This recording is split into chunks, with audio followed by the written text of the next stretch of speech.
আমি জিতলে পানিহাটির মানুষ জিতবে। বিজেপি প্রার্থী হয়ে তৃণমূলকে উৎখাতের ডাক অভয়ার মায়ের।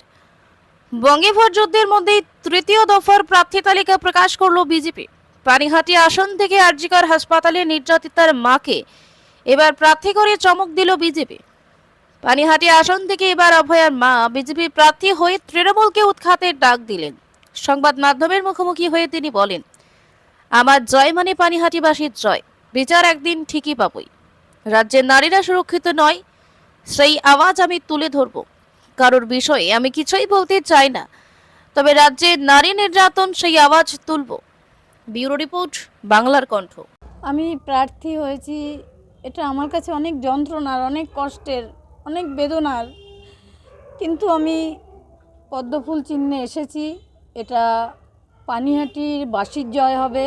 আমি একা কিছুই করতে পারবো না, এটা সমস্ত পানিহাটিবাসী জিতবে আমি জিতলে।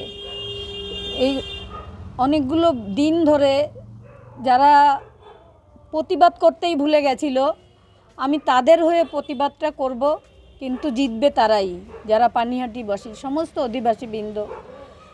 আমার মেয়ে এখানে ডায়মন্ড যে চেম্বার করতো, সেখানে সে অনেক পেশেন্টকে চিকিৎসা করত, এবং ও বলতো যে মা, কারো কাছে কিছু চাইতে নেই, দিতে হয়।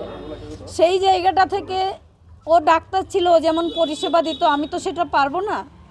তাই আমি চাইব যে পানিহাটির যে দুরবস্থা, যে জঙ্গল, চারিদিকে রাস্তা দিয়ে হাঁটার উপযোগী নয়, যে ড্রেনেজ ব্যবস্থা, জল জমা, এসবগুলো প্রথমেই তার থেকে আগে হচ্ছে নারী সুরক্ষা, নারী সম্মান, শিক্ষা, যেটা দুর্নীতিতে লোপ হয়ে গেছে। মানুষ সেটা বলতেও ভুলে যায়। মানুষের কতটুকু পাওয়া উচিত, কতটুকু পাওয়া উচিত না, এটাই মানুষ জানে না। মানুষের সচেতন হওয়া দরকার। সেই মানুষকে সচেতন হবে এবং পানিহাটির মানুষই জিতবে। আমি কাকিমা বলছিলাম যে আপনারা বারংবার বলছিলেন যে প্রার্থী হলে লড়াইটা সব থেকে বেশি সহজ হয়ে যাবে, সেক্ষেত্রে এখন কি অঙ্কটা আরো বেশি সহজ হয়ে গেল ভোটের রাজনীতিতে? না, সেটা না, বিচার আমি পাবো সেই মানসিক দৃঢ়তা আমার কাছে আছে। আমার তো একটা মেয়ে হারিয়েছে, তাকে আমি সুরক্ষা দিতে পারিনি, কিন্তু সেই রাতের যে যন্ত্রণাটা সে পেয়েছিল, সেটা আমার থেকে অনেক বেশি, অনেক বেশি। একা কাউকে খুঁজে পায়নি, শুধু মা বাবা হয়তো চিৎকার করেই গেছে। সেই যে যন্ত্রণাটা, আমি যদি এই সেবা করি, সেও হয়তো কিছুটা খুশি হবে।